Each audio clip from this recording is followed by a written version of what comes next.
Forget trying to keep up with AI. It's moving too fast. It's time to think differently about it.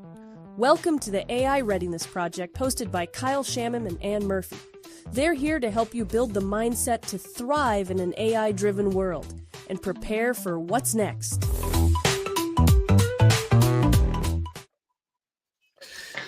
Ann Murphy. Oh, hello, how are you? I'm good. We gotta just start right off and just say, I want to get into the spirit of embrace the jank.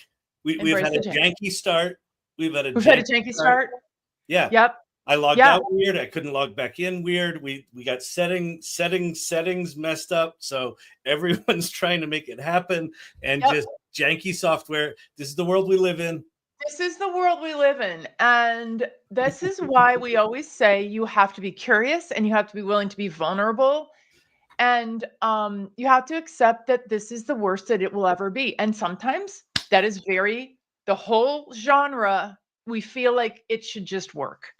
I'll tell you what, last night on my live, so we had the AI Salon last night. It was lovely. We did a meet and greet. We met lots of lovely people. I missed it again. I know. It's painful, but it's okay. I know you don't love us. That's okay. Listen. So I go to my live after the salon, and just it was a combination of, not only did everything I tried not work, I had no patience for it. So you know how normally I'll just sort of blast my way through it. Yeah. It was a bitter, salty mess. So I think it's appropriate that this started out a little janky. I think it is too. And I think that it's important to normalize that, because this is not a space where we want to act like, oh, no big. Like it's all just like smooth sailing. There are areas of our lives where we want to act like everything's fine, right? We want to be like the duck.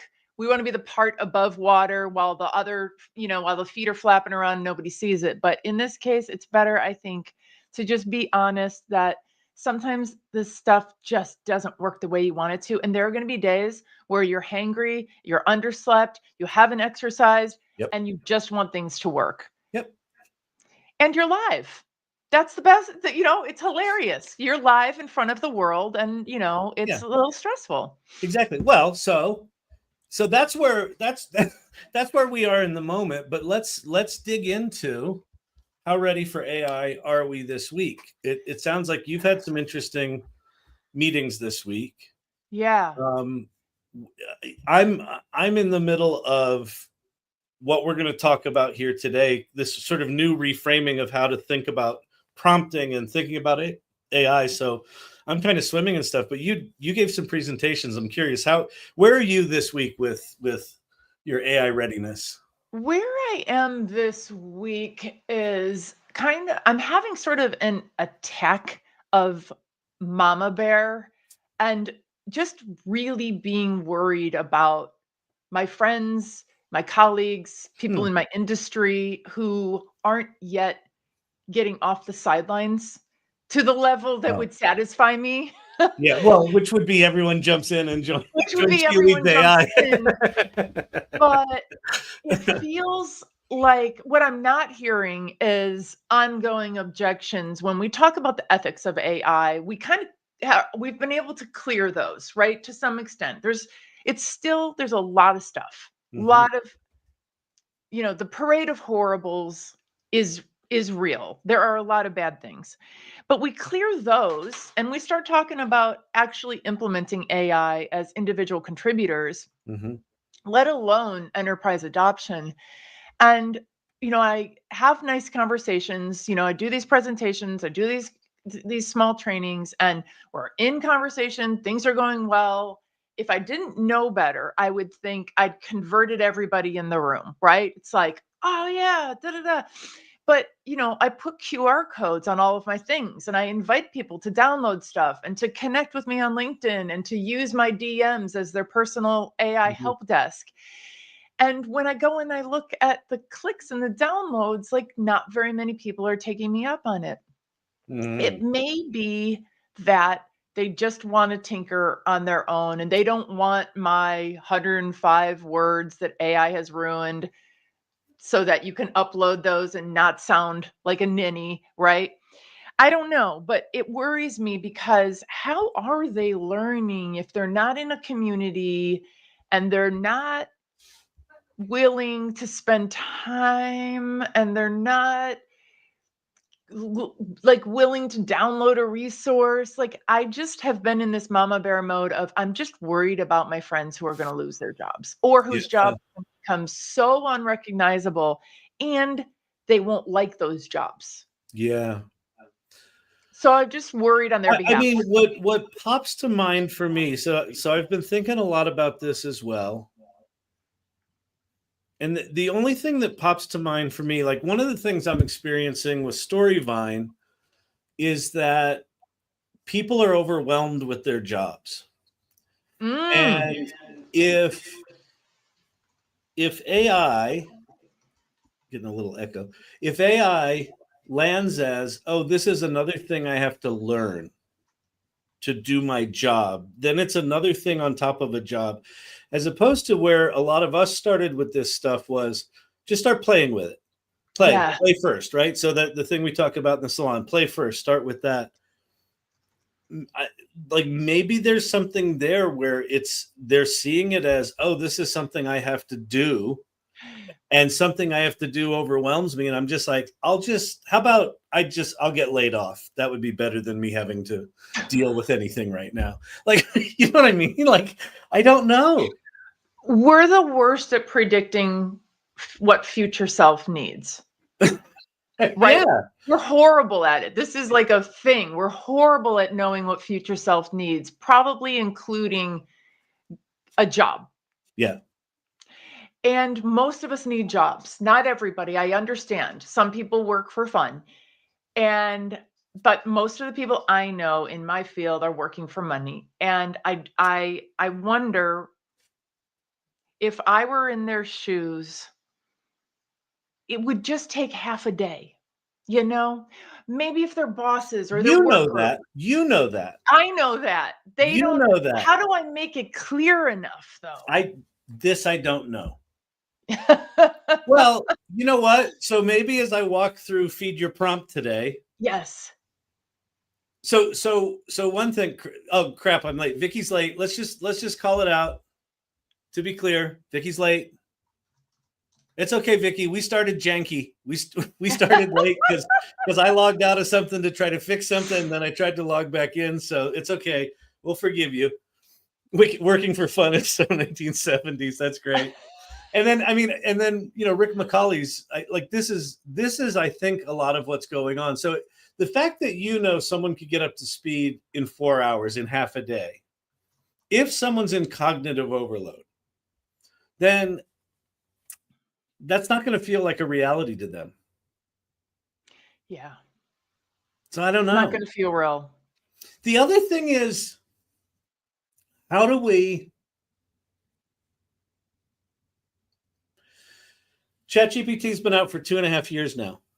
And everyone predicted, oh, it's going to eat all the jobs. It's going to eat all the jobs. It's going to eat all the jobs. Hasn't eaten all the jobs yet. It's eaten some jobs, but not all of the jobs, right? And there hasn't been kind of big news headlines that, oh, the jobs are going away. So maybe there's a sense of security that, oh, it's going to be okay. This actually, that AI stuff, it's going to be like NFTs. It's just a fad. It's not going to take my job. Yeah. Maybe I'll just, Anne's great. Yeah, she really inspired me. You know what? I'll do that next month. Yeah. You know what I mean? Maybe that's part of it too, that there's not a sense of urgency of what's coming. I don't know. Like, I got nothing. So this vignette, 100%, Rick.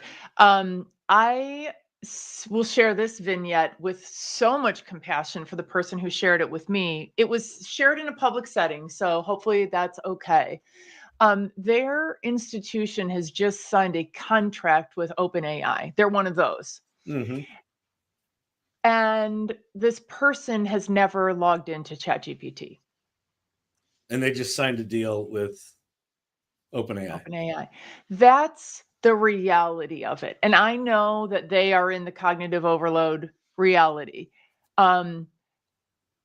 So if that doesn't get somebody, is it just, yeah, I think you're right. I think people don't feel the pain enough yet when their phone stops ringing and when they see position descriptions that include, you've got to be AI ready, they'll probably use AI literate or competent or whatever words the HR group comes up with. But maybe at that point it'll sink in. I wonder how many people think they will ride it out to the end of their career. Well, there could be that, right? Well, I've only got 5 years left till retirement. Maybe it won't hit until then. There could be some of that. Yeah. Boy, I just don't know. There was a PwC jobs report that came out this week. And one of the findings in it that I thought was interesting, one was like, this is going to decimate knowledge jobs. Like there was some bad news in there. Some of the short-term good news is that AI literate employees on average had a 56% higher salary than non-AI literate employees. So there it's telling you the market right now is valuing AI literacy or AI readiness, let's call it, because literacy is a fallacy at this point.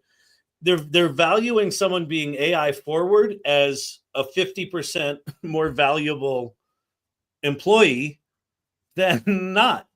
So if nothing else, like maybe just do the selfish thing of like, hey, maybe if I learn AI, I can get moved into a role where it pays more or something like that.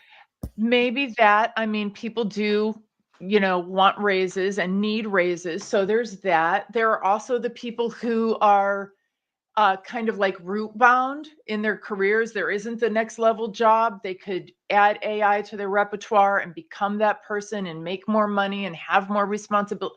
Isn't it funny how in our careers, especially in employee life, you're like, I just want more responsibility. You know what I mean? Like, I just want more work to do. Isn't that weird? Yeah. So maybe AI and making life slightly easier and being a better collaborator and doing your best work and doing things faster, maybe it's not motivating enough. And I do understand, like I've had tech rollouts that kind of like happened to me before where you're just kind of annoyed and it's just like a thing you have to do. And you're like eye rolling about like the middle managers telling you to do stuff. But the fact of the matter is job loss, unfortunately, is a short to medium term reality. And they're going to have to hang around till things get better again. So I have a lot of compassion for it. And also, as you know, I know you've been here before where it's a little bit just like exasperating. Yeah. You get tired of the gassing people up to use AI. It does take a lot of empathy units to do that. That's good. I like the term empathy units. It does. It takes a lot of empathy units.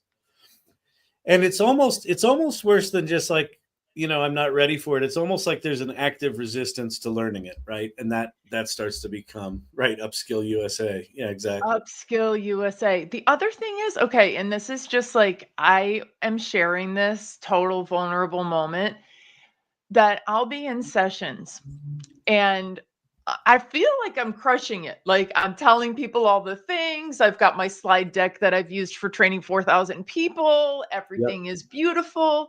And someone will raise their hand and they'll go, where can we go to get training for this?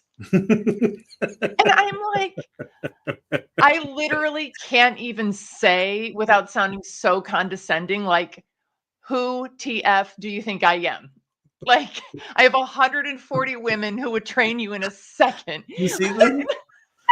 I'm training you right now. Where I know all the things. Like, wow. Here's my email. Here's my text. And I'm just like, maybe there's something fundamentally about humanity that I don't understand. And now we've entered into Anne's therapy session of the AI Readiness Project. But yeah, exactly, Anne.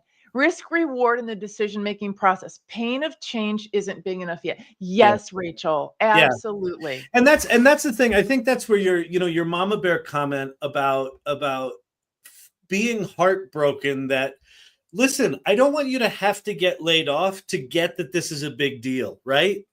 Yeah. And yet it's kind of what they're choosing to do. That said, so today's going to be a bit different. We don't have a guest today. I'm in the middle of working on a new brand, a new framework for how to think about AI, how to approach AI. and how to have AI effectively function as a superpower, like a jetpack, right? Yes. And so I've been thinking a lot about this stuff, and I think we'll go through it. So we're gonna jump in here in a second, and I'm gonna walk through it. And I think what I'd like to do, Anne, is rather than me just giving the talk, because I'm in the middle of writing it, I think what might be good is I'll sort of give the talk of a slide. And then if you're like, yeah, makes sense, just move on, great, I'll move on. But if not, like if there's something to talk about or you have questions, maybe as we go through it, just ask me and I'll unpack stuff as we go through. Perfect. Does that work? Yeah. Okay. And I don't know that this solves in any way some of the resistance that you're feeling, but where I am what I am trying to do with this framework is make AI personally relevant to every person in the room. Yes. Not just saying this technology is going to change things and you should learn it, but more, here's what's in it for you. And so maybe if we can go through this today, and anyone who's watching, feel free to pop things in the comments. We'll look there as well.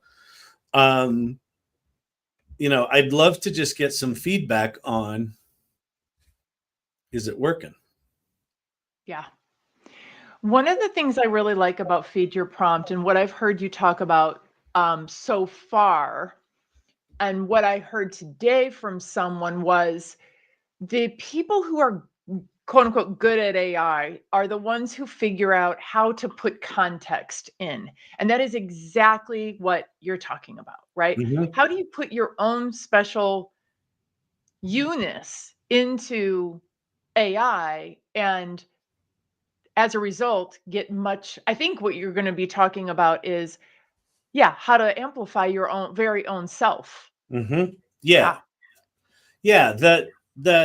So let me jump in. So Okay. Oh, so where do we start? For the past, let's call it 2 years. No, for the first 2 years since ChatGPT came out,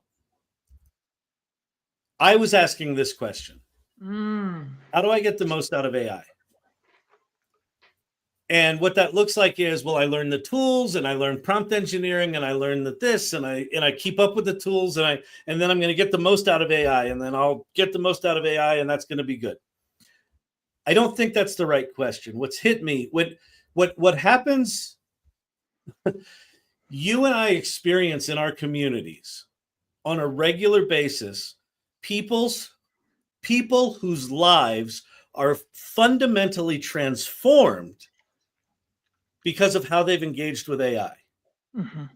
And the thing that suddenly hit me in the past, it's been forming in the past 6 months, and it's come into focus in the past month and a half, is this. Start asking the question, how do I get the most out of myself with AI? Yeah. And this is where I think it starts to change. I think what happens in our communities is that people have instinctively gotten to this place. When you start playing with AI and you're willing to go past it being a little janky, then what you instinctively do is say, well, no, I don't like that answer. I want an answer that's more like how I would think about it. And then it will say to you, well, how do you think about it? Right. And it sort of forces you down the path of talking about yourself, your point of view. And so I think if you can start with this thing of, how do I get the most out of myself with AI? It's a very different framing, and your relationship with the tool shifts. So this idea of the prompt being hungry, I think one of the expectations that I've seen in the world is that AI is a genius. And what I mean by that is, I think people have the expectation that no matter what they put into it, what they're going to get back is brilliance. And what they get back is like a generic, disappointing thing. And they're like, well, I could have written that better. That doesn't sound like what I sound like. And so they say, oh, I tried ChatGPT. It didn't work. Because I think the expectation is that it's a genius. I don't think it's a genius. I think what AI is an amplifier. And the prompt is hungry, and no matter what you feed it, it's going to reflect that back at you. So if you put in a prompt that's cold and generic, you're going to get back cold, disappointing results. But we get to choose what we have it amplify. So if you put in yourself, your point of view, it will amplify you. And that's what this whole thing is about. So I've coined what I'm calling an it prompt. When you treat AI like an it, like this tool off to the side, and you just say, you know, make me a LinkedIn post about job loss. It will make you a LinkedIn post about job loss, but it will feel cold and generic and disappointing. But when you put in a you prompt, when you feed it you, that's when generative AI wakes up and it amplifies your genius. And so what does that mean? Put you in there. Well, put in your ideas, put in your challenges, your questions, your point of view, your personality. Yeah. And so that's the big idea is how do you feed the prompt? So thoughts, questions?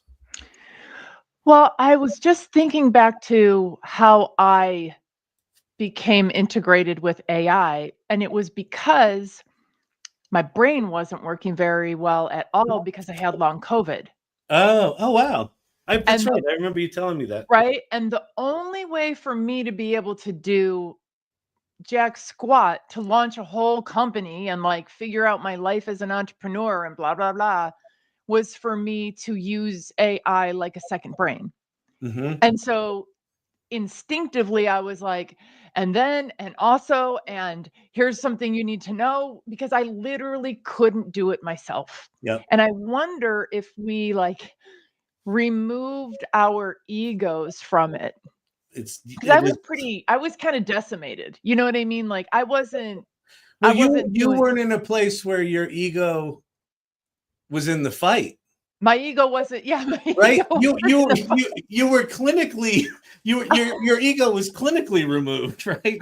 My ego was clinically removed, and I was like, you know, mercy, please, someone, Sam Altman, God, universe, I don't know, fairy godmother, somebody help me. Yeah, exactly. And so I was willing to just say all the things in hopes that something would come back that I could use. And right. And you instinctively discovered a place. Okay. So this is good.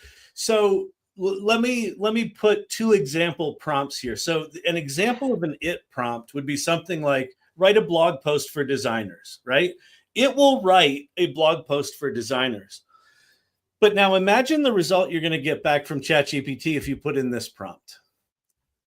I'm a confident early career coach that used to be insecure. Write a blog post in my voice for entry level designers focusing on confidence using a tone that's warm but direct, right? So if you put in a prompt that gives the context of who you are and your point of view, you're going to get back something that is much closer to who you are, right? And so that's kind of the shift here. So what I'm about to shift into, the presentation is about half baked right now. I've got a whole new idea here. So what I'm about to walk through is the first 3 stages of a 5-stage experience. And hang on, I think I want to show you. I'm going to show you a slide that's not ready yet, but I actually think it's really important. And it's this one. Can you see that? I can't see. Oh, no. Oh, I see. I changed something here. Hang on.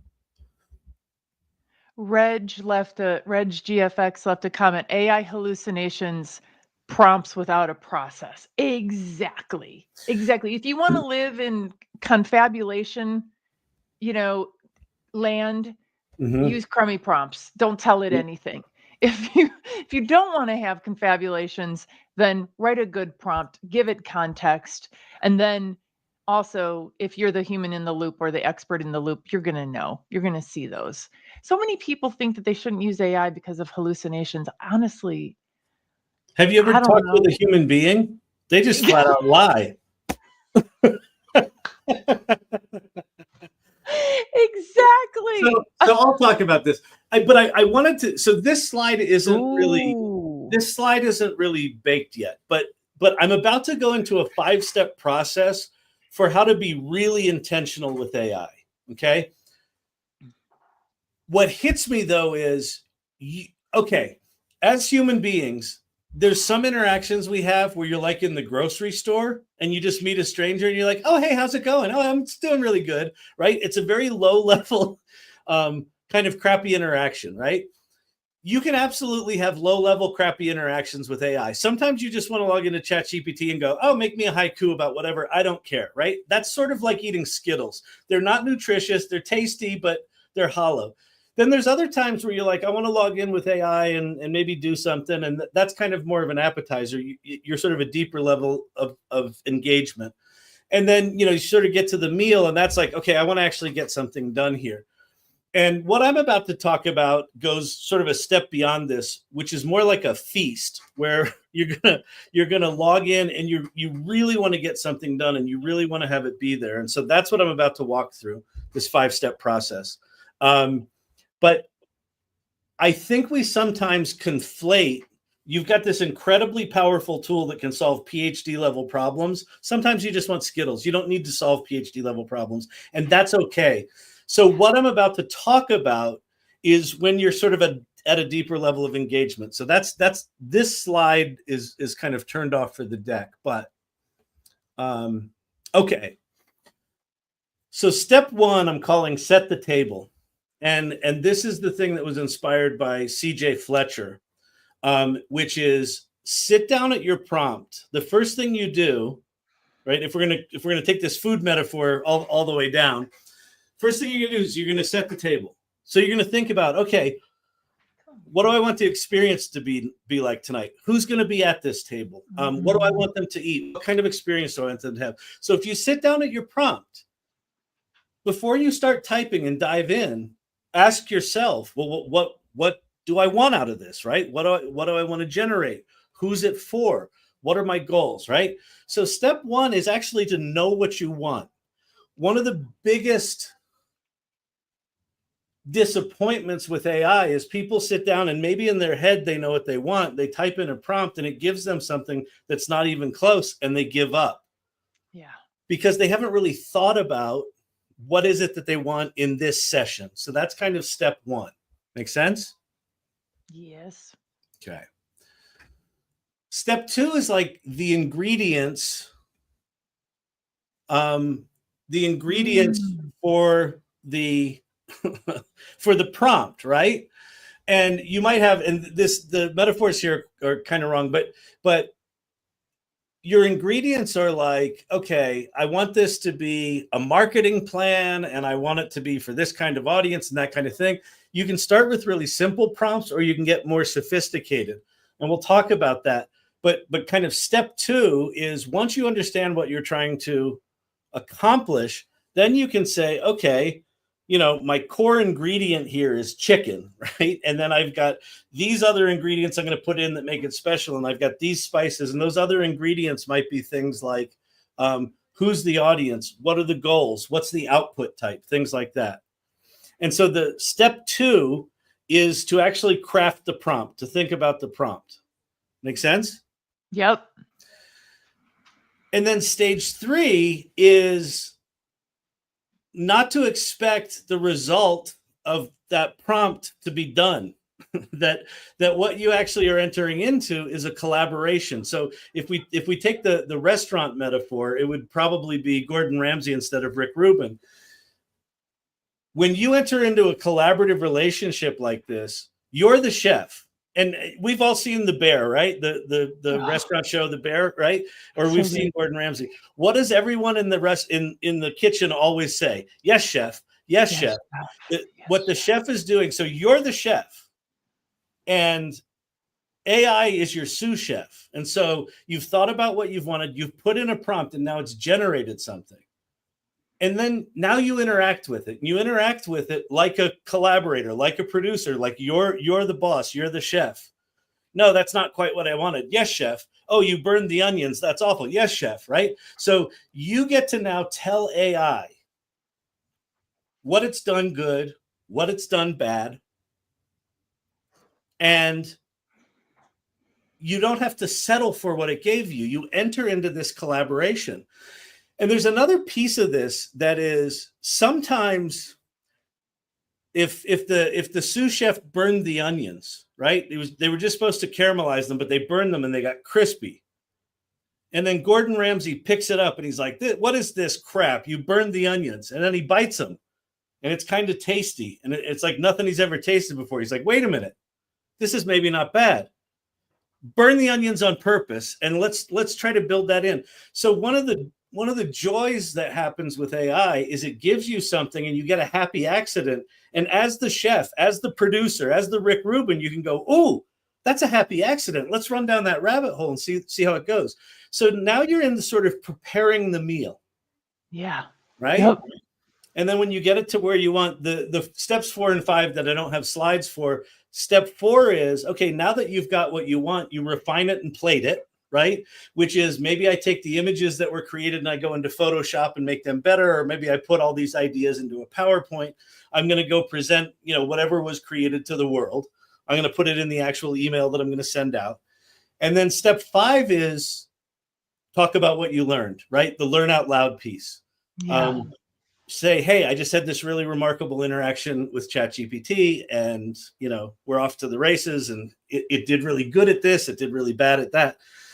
And what you're doing in sharing it with the world is you're establishing yourself as an expert. You've got some credibility, things like that. So those are the 5 steps. So step 1, think about what you want. Step 2, craft a prompt that is all the ingredients you need to have that meal that you want. 4 is this 3 is this collaborative phase, back and forth with the chef. Yes, chef. Yes, chef. Here's everything that you need. And then put it all together and put it in the world and then talk about your experience. So that's kind of the new thinking. And then the other thing that I'm thinking about with this presentation is the ability to, the way it's set up right now, this is for an individual to experience AI and to experience it in this, less machine-y kind of way, in this more amplifying kind of way.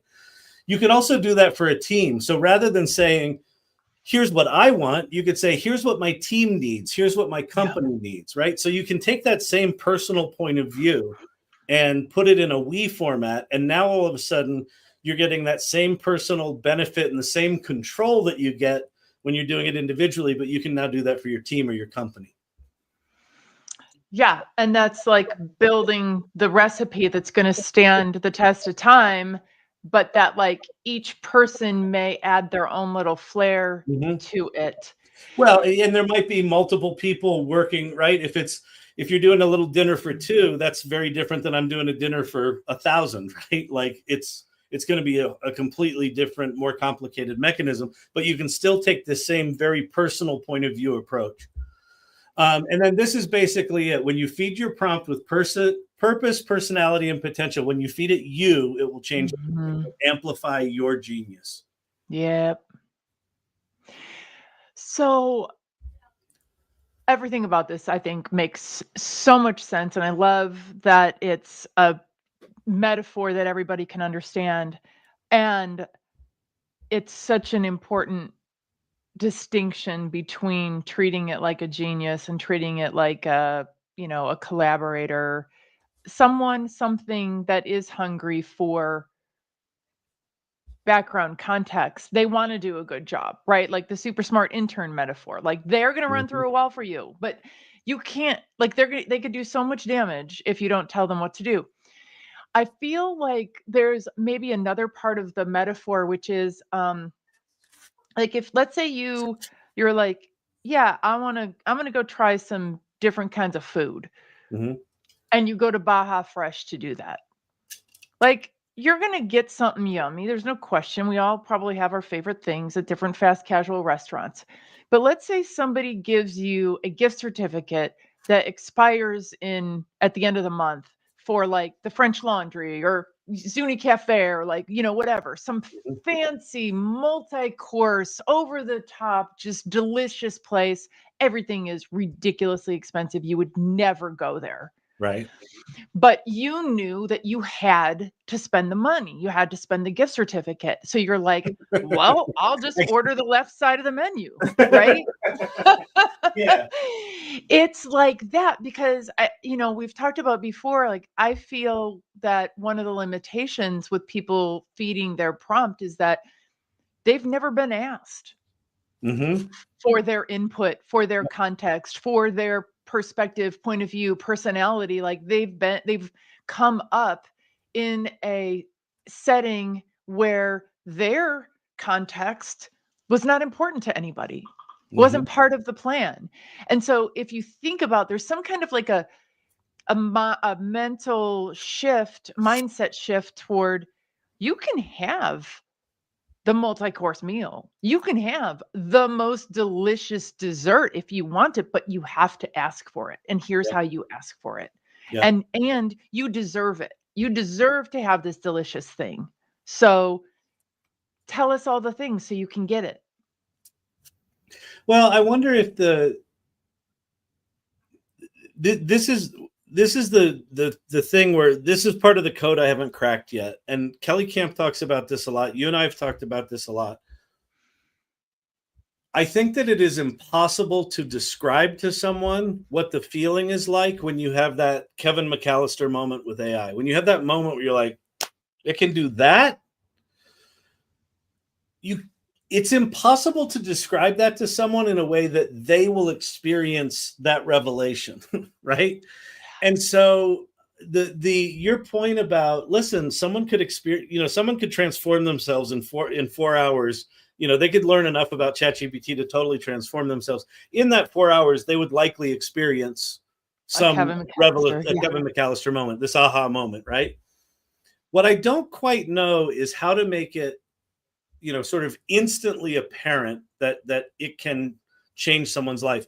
I was talking to someone today that's working with me on this branding stuff, and they said she was asking a question. She was asking a clarifying question about, like, why am I doing this? What am I trying to frame?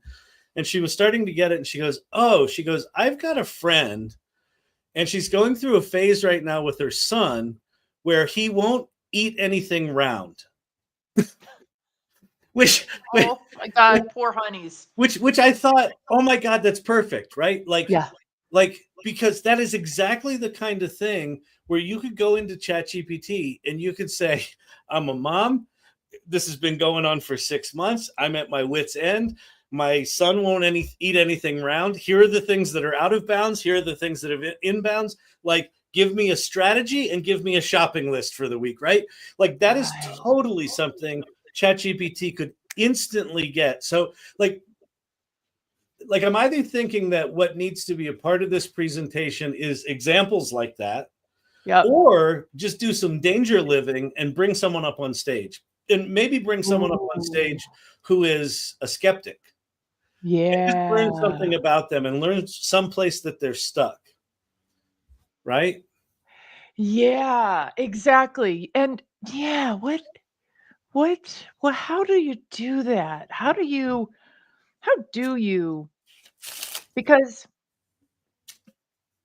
that saying about aspirin versus vitamins, like, people want aspirin. They don't want vitamins. Vitamins, we kind of sort of think they work. Like, you can kind of tell when you're taking them, maybe. I don't know. Oh, I can't. Yeah. So omega 3s and whatnot, like, they're expensive. I don't know. $45 for one of 17 supplements I need? How about no? I know, exactly. How about I'll just be deficient in that? Yeah. Right? I mean, I've done it before, and they don't make pill boxes big enough for the number of vitamins we're supposed to eat. Exactly. But when I have a headache and I take the aspirin and I feel better, it's like, now I understand. Yeah, and maybe that's it. Maybe there's some way about connecting, like the promise of this approach is, if you learn to feed your prompt, you will get superpowers, which sounds good on a t-shirt, but it's like, what does that actually mean? And I think it's like, could we actually show someone getting superpowers in real time, right? If we brought that mom up on stage and she's like, yep, I'm exasperated, here's the thing. And we just went into ChatGPT Live and said, okay, come up with a non-round menu. and bang, out come recipes, out come the right foods to buy, up come how to prepare them. And then just ask her, would this make you look like a superstar, to your son? She would be like, yeah. And that's a lot like, I can just go do this now. All right. Yeah. I'm ready to go to the store right now. Right. So, well, but however, I think an example of your progression from Skittles, which my mouth still waters every time, even though I've already seen the Skittles. Now I say it. I'm Pavlov's dog. Now my mouth starts watering again. Skittles through appetizer through meal. The Skittles version is send me non-round foods. The appetizer version is sent my son, you are a wonderful chef for children with eating peculiar specificity, whatever. The thing of the day is no round foods. Also, keep in mind, I've already tried all square foods. So don't send me, square foods aren't as interesting to my son. Other shapes are good. And by the way, if it includes a vegetable, all the better. Well, but that could be a thing. I still want him to eat nutritious. I still like I want creative solutions, right? Yeah. The context. I've already tried baked chicken. It doesn't work. So, he seems to like some meat if it's stewed or whatever, like, so that then you're going to pop out, a solution that is like, oh, that's something that she hasn't tried yet that fits with all the context that she gave it. Versus if people say, send me non-round foods, they're going to get foods that they're not round. It's true. They're definitely not round, but they may not be right up her son's alley. But if she feeds her prompt, very much more likely. Right. Yeah. Yeah. And she was saying it was like a very peculiar kind of round, like hamburgers were out. Right? But like maybe an orange was in if it was cut right or something like that. So anyway, but there could be, because if you think about AI as what that mother might have heard is, oh, ChatGPT can make recipes. And she's like, oh, okay, great. It can make recipes. Do you know I'm dealing with a kid here that won't eat round food? Like I don't care about your stupid ChatGPT, right? Because I don't care if it can make recipes. That's not what I'm dealing with right now. Yeah. So then maybe part of it is, well, but you could, if you fed it it would give you the thing. And what you're talking about is if you give it more and more context, your solution will get better and better and better.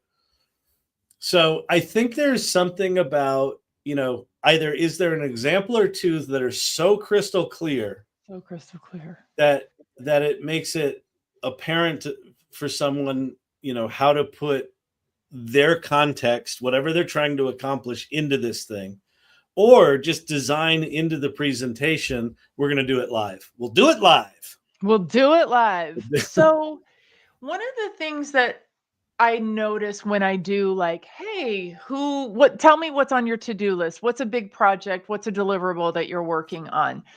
People will automatically break it down to tasks, right? They'll be like, oh, well, I have to write a letter, and you're like, well, for what? And they're like, well, we're having this big event with all these elected officials and blah, blah, blah, blah, blah, and I need to recruit them, blah, blah, blah. And you're like, well, your desired outcome is actually having that person there to deliver a speech that motivates your audience to take action, which is vote or something like that. And that's step one of this 5-step process. Step one is, don't get out of the tasks for a minute. Yeah. And figure out, what are you trying to accomplish? Right. So one of my Luisa Milano, she taught me, don't stop thinking about how, not with AI, but in general, in life. Don't worry about the how. The how will figure itself out. But if you are focused on the how, you're not going to get that big, dreamy vision. You're going to get this, smaller, less impactful version of stuff. So like, it's kind of like that with AI. Like, you don't have to tell it how. You just have to tell it about it. This thing Steve-O just put, I just ramble into the chat hole, let ChatGPT figure it out. We go back and forth till it works. And I always ask, what would you change to make it better? Right. That's that idea of treating it like this collaborator in the kitchen. Right. And it really I think the chef metaphor is a good one, because the yes chef thing, I feel like ChatGPT is very much, yes chef, what can I do for you? What can I do for you? What can I do for you? And if you just keep, sort of meandering your way towards something, especially if you know what it is, you will get there. You know how sommeliers will talk to you about your palate and like where the whatever terroir and all those words. They're kind of a consultant, right? About it. They're learning. I don't know terroir. Terroir. It has something to do with soil, I think, know. Or hills. I don't know, one or the other. But a sommelier draws that information out of you. Their job is to make sure that you don't send back a $1,000 bottle of wine because they poured a centimeter of it and you didn't like it because they forgot to talk to you about the terroir. So if you kind of think about it as AI is a little bit like the sommelier, in order to give you a recommendation that you really like, that's a home run, that's Kevin McAllister, you have to confess, you have to tell them what you need, what you like, what the story is, right? Yep. Maybe one time you went to a wedding and you drank way too much frozen rosé, and you just can't drink that anymore. Right. They need to know that. And ChatGPT or AI in general needs to know the backstory. Yeah. Give me 3 options. Yeah, Rick, I do that. And I also do the thing at the end where it asks you, ask what you didn't think of. I like that, Rick. I also do ask me 3 questions, one at a time, to help us be successful in this project. Because I forget to tell them stuff, Yeah. What was that one? Oh, terroir, kind of territory where wine came from, just in case you wondered. There we go. See? I did wonder. My husband would die. He's a wine snob. I don't listen. My brain turns off. It's like giving me directions. Yeah. When you talk about wine, I'm just like, zoop. No longer listening. Are you pouring it yet? No, I'm good. So what else about Feed the Prompt? What are you going to do with this information that you're working on? It's going to become a book. It's going to become a keynote. I'm working with this branding agency, and their whole thing is you get to sort of this core essence that is the start of everything. And so Feed the Prompt is that thing.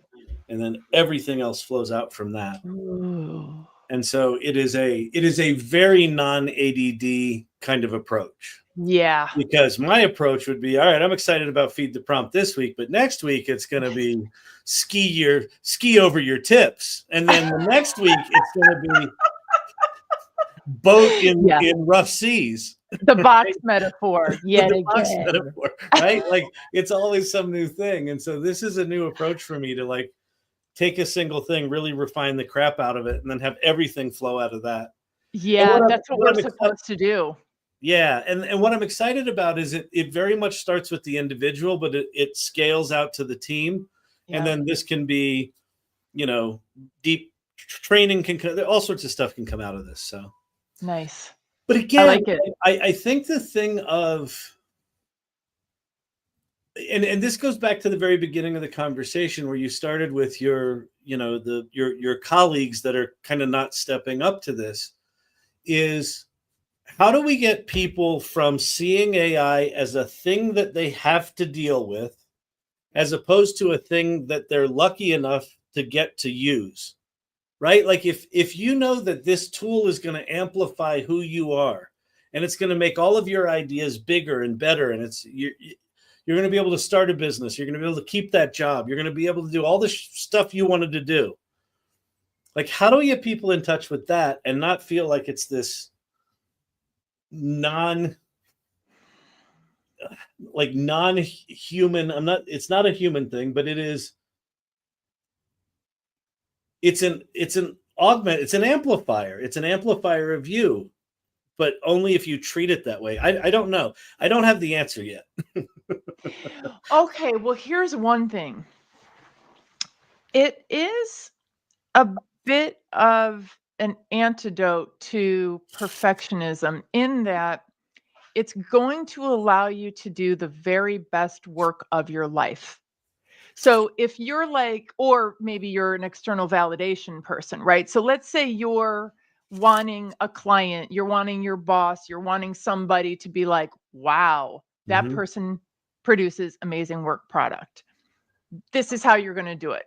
You're going to create the most amazing work product. You're going to like, move the needle for people. You're going to take all of your expertise, the hard-won expertise, and now you're going to take it to the next level, which you thought you could never possibly do. Like Yep. so many, well, the Gen Xers, right? We've got 20, 30 years of subject matter expertise. What more do we have to learn in our fields? Yeah. Not that much. Yep. But you take AI and all of a sudden you've got this new reservoir of excellence. So for the people who are like type A, right, who have always gotten A's, who can't accept a B, who can't accept a B minus, right? For those people, like this is how you're going to get to the very tippy top of self-actualization, right? Is by being able to do the very, very best work that you've ever done.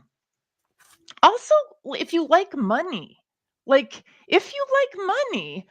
a lot of what you're talking about, though, is self-starters, entrepreneur types. Like, how does this translate to someone, to your point, who's never given their point of view, who doesn't know, who's not ambitious? They just want to keep their job. How do we get them excited about it? I don't like. That's the piece. This does require some level of ambition, some level of curiosity. So is there a way, maybe this is a question I need to ask myself as I'm working on this. Is there a way to get someone who is either completely unaware of that AI is even here, or they're actively against it? How quickly can I get them from no, or I don't care, to, that's interesting. I'd like that. Yes. Right? Like, I feel like, what is the shortest distance between, to your point, sommelier starts talking and you're like, I'm out. The minute someone starts talking about AI, they're like, I'm out. I'm here because the boss told me to be here, right? Yeah. How do we get those people in that room within 5 minutes to be on the other side of that? Like, Yeah. I don't know yet. Pamela makes a really good point in the comments. And I know kind of the context of what she's referring to. Once worked in a role where requirements where she had to, the people had to say what they thought they needed. People struggled to articulate it. And for those of us who do this kind of stuff for a living, we know that what people want is very far often from what they need. Yep. So getting people to think about that and articulate that is challenging. But yeah, I think time to value, and it's got to be really a light lift. I don't know. But on the other hand, you know what? Don't you think people who are starting out with AI, we're used to valuing things that are hard. If it's hard, it's good. If it's easy, it's bad. I think absolutely. I think this is industrial revolution hangover. If it takes you 4 hours to do something, it is worth more money than if it takes you 5 minutes. Right. And I think that is I think that could be a thing when they're like, oh, if you're saying AI can do it in 5 minutes, then I know it's not worth anything because I know that this takes me 4 hours, little missy. Yes. Right? Yep. Yeah. Yeah. Vicky's like, sell a solution. Absolutely. I think so. I heard the other day, this woman, her is Kristen Tippett. She's like a kind of a meditation, like her podcast is called On Being, and she's pretty famous. She's been around doing this stuff since the beginning of time. But she also knows a lot about technology. And like she interviewed Reid Hoffman. And during that conversation, she was talking about how she feels like AI is really a placeholder term. Like Oh, well, it's we use that as like the thing, the protagonist, and really it's just a solution. We're really selling the solutions, and we're trying not to sound like charlatans when we do. but I made all these arguments about the web in 1995. In fact, I went on a campaign to try to change the language of the web and not call them web pages, because if you call them web pages, people are going to design pages. But if you call them things like entrances, you're going to design a space. People still call them pages. So I think what we should call AI versus what people will call it, like, I think that ship has sailed. Yeah. But if we can get them to associate AI is this magical thing that gives me superpowers, and that, like, is there a way to say this is actual magic? Is there a way to say that this is, like, superpowers are not fictional anymore? I don't know. I feel like I need to talk to somebody who really understands the way humans work, like on a biological basis, for moving toward things that are positive versus running away from things that are negative. I got to figure this out, because but they're not. I know. It's why the news is the news.